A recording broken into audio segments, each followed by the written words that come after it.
Hello everyone, I'm Aaron, a birding naturalist. Welcome back to my channel. Eponymous bird names have some problems, but there are also some things being done to fix them. What are eponymous bird names? What are these problems? What's being done? So glad you asked.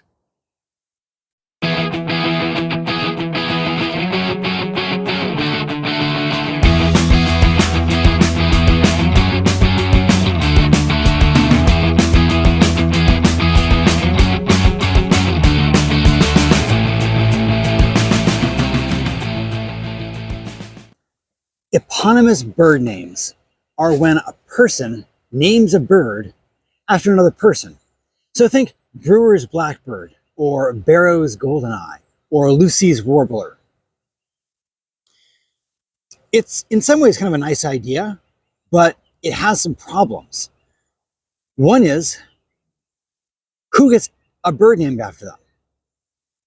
There aren't enough birds for everyone to get one. And so we then are forced to make a decision. Who gets the honor of having a bird named after them?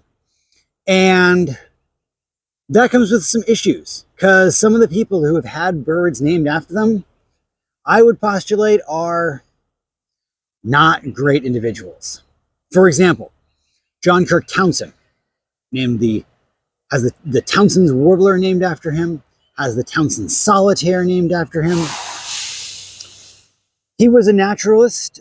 He helped sort of describe a lot of birds in North America. Definitely active in the bird community. However, he also dug up Native American graves, took the remains, and sold them to collectors for profit. So that's not really a great move, in my opinion. That's not really the behavior of someone that I want to honor and raise up and showcase to the birding community and the rest of the world. There are other people like William Bullock, who has the Bullock's Oriole named after him. He was a wealthy sort of amateur naturalist. He financed people to go and find birds and send back specimens for collections. He was not a super active scientist himself, but he did run a museum. However, that museum, Natural History Museum, was in London, private museum that he ran for profit, and to kind of sensationalize nature, he would do things like creating a snake that he said was like this giant snake that he found somewhere in the world, but it was actually 3 different snake skins stitched together to make it look more impressive, to make it look sort of more sensational. So sensationalizing nature and kind of conning people for his own personal profit. Again, not the greatest character that I really want to have a bird named after. And there are also some other weird ones. There's like Scott's Oriole, which was named after General Winfield Scott, who was general in the 1800s in the Union Army. And this is a weird one for sort of 2 reasons. One is, Scott has no known documented connection with natural history or birds. He was not a birder. He was not an avid naturalist. So it's a little unclear why a friend of his from the Army decided to name a bird after him. Also, again, going back to Native American persecution, Scott was put in charge of several forced migrations of Native Americans off of their ancestral lands to reservations in very different parts of the country, one of which was the Trail of Tears, resulting in the deaths of thousands of Native Americans. So, not a birder, and again, highly morally questionable decisions made in his history. Is this the kind of person we want to put forward? I would postulate no. It does raise a problem, though. How do you decide who is worthy of having a bird named after them? Who gets to pick? What criteria are used? Maybe there is somebody who seems awesome right now, who everyone agrees, very cool person, morally upstanding, everything got going for them. And so a bird gets named after them.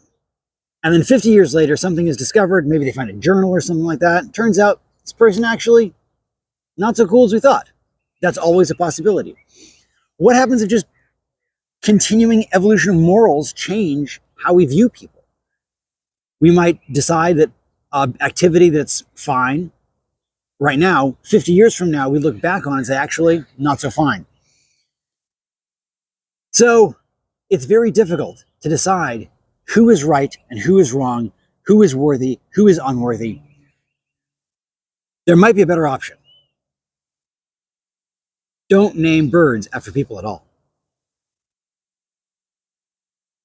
So if we're not going to name birds after people, what else are we going to name them after? What else can we do with those names?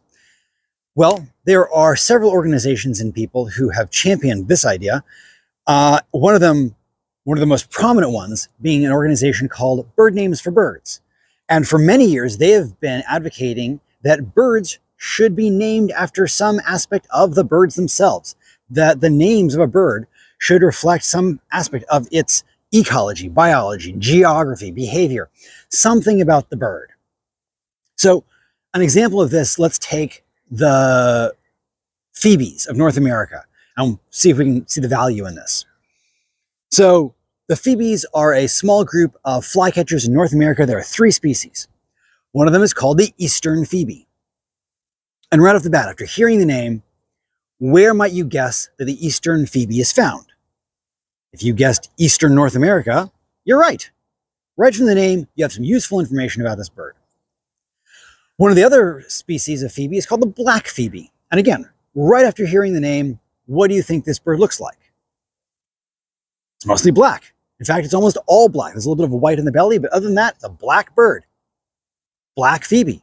Makes sense. You know some useful information about this bird right from the name. The third species of phoebe is called the Say's phoebe. After hearing that name, right off the bat, what do you know about this bird? Nothing. Say's phoebe? Who was the Say's person? Why is he connected with this phoebe? Does it tell us anything about the phoebe at all? Maybe it tells you something about the person. Nothing about the phoebe. So, naming birds after the birds themselves is a really useful tool. It actually has some genuine practical value. If you want to learn more about bird names for birds, I will definitely leave a link in the description below so you can go and check them out. It's an idea that I really like.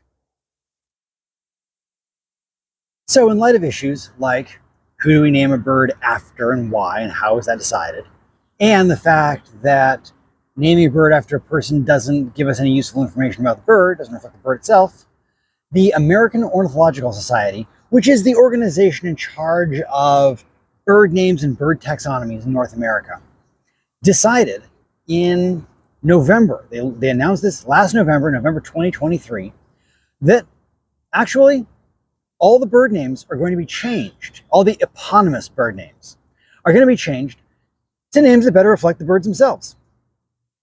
So there are dozens of birds now that are going to have their names changed, which I think is really exciting. The exact process of how the names are going to be selected, how suggestions are going to be gathered, how they're going to be chosen, that has been not really clear yet. And also the timeline is going to be probably long, a year or 2 process to do this. So it's not happening tomorrow, but it is happening. And we are going to have a bunch of new bird names. And I'm really excited about it. This is definitely an issue that I have felt pretty strongly about for quite a long time. I've written about it on my blog. I've posted about it on social media. I even fell out with a magazine and stopped writing for them over this issue. That's a whole different story. If you want to read that drama, I'll put a link in the description of this video to my blog where I write out the whole thing. But at any rate, I'm definitely in favor of changing eponymous bird names and removing the eponyms so that the bird names reflect more about the birds themselves. I hope that this video has garnered some interesting thoughts for you. I hope that you're as intrigued about this process as I am. And if you are, subscribe to my channel. You know, we can follow along the process together. It's going to be exciting. Thank you very much for the view. Until next time, enjoy the natural world.